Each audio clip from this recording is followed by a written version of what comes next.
भाषा सुंदर यायची आणि त्यांचं पण साहित्य मी वाचलं आणि ते वाचल्यानंतर मला जे गोंडी भाषेचं जे स्वरूप आहे, सौंदर्य आहे, ते खूप भावलं की ती अतिप्राचीन गोंडी जी भाषा आहे,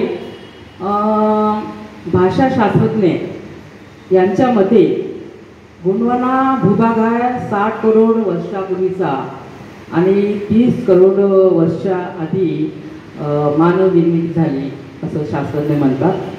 आणि त्यामध्ये या भूभागावरती गोंडवाना गणराज्य जे होते, गणराज्य, गोंडीमध्ये म्हणतात गंड म्हणजे गठ्ठा आणि गंडमधून गण असे 750 गण होते आणि पृथ्वीच्या अर्ध्या भागामध्ये गोंडवाना भूभाग होता आणि या गोंडवाना भूभागाची गोंडी भाषा ही गणभाषा होती त्या काळामध्ये।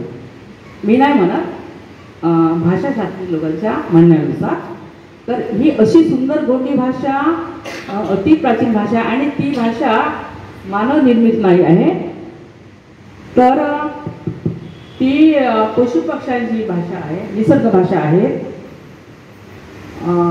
त्यामुळे ती कोणाकोणी शब्द घेतलेले नाही, ती स्वयंपूर्ण आहे, स्वतंत्र आहे, सुंदर आहे आणि निसर्गाचे शब्द घेतलेले आहे। काही मी तुम्हाला उदाहरण सांगते। जसं सकाळच्या वेळेस माझ्या घराजवळ, मी जंगलात राहते ना, तर एक पक्षी सकाळी ओरडतो, आको काको, आको काको, आको काको। तो आको काको, आको काको जो म्हणतो ते शब्द, आको म्हणजे आईचे बाबा आणि काको म्हणजे आईची आई, आम्ही तेच शब्द घेऊन नाही का आको काको।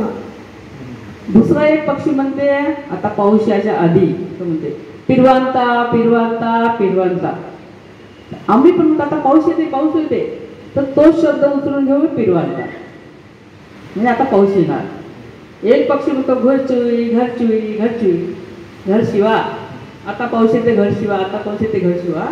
तर अशा प्रकारचे कितीतरी शब्द आहे हे निसर्गामधून त्या लोकांनी घेतले, त्या भाषा त्यांनी निसर्गामधले म्हणले आहे, पशुपक्ष्यांचे आवाज आहे, पावसाचा आवाज आहे, विजेचा गडगडाट आहे, मेघगर्जना, सोसाट्याचा वारा आहे, टपटपणारा पाऊस आहे, भूकंप आहे, धरणीकंप आहे, प्राणी आहे जंगलातले, या सगळ्यांचे आवाज ध्वनी शब्द घेऊन त्यांनी आधी ऐकलं असेल आणि ऐकल्यानंतर ही भाषा काही एका दिवसात तयार झाली नसेल, त्यांनी किती वर्षानंतर एक एक शब्द जोडला असेल। आधी तर बोलत नव्हते, मुख संवेदना, मुख्य हावभाव करून सांगायचे, त्याच्यानंतर एक एक शब्द जोडून त्यांनी त्या लोकांनी ती भाषा तयार केली। म्हणजे ते केवढे मोठे भाषाशास्त्री विद्वान असणार ज्यांनी निसर्गाकडे पाहून निसर्गाचे शब्द घेऊन भाषा तयार केली, हे काही साधं काम नाही ना।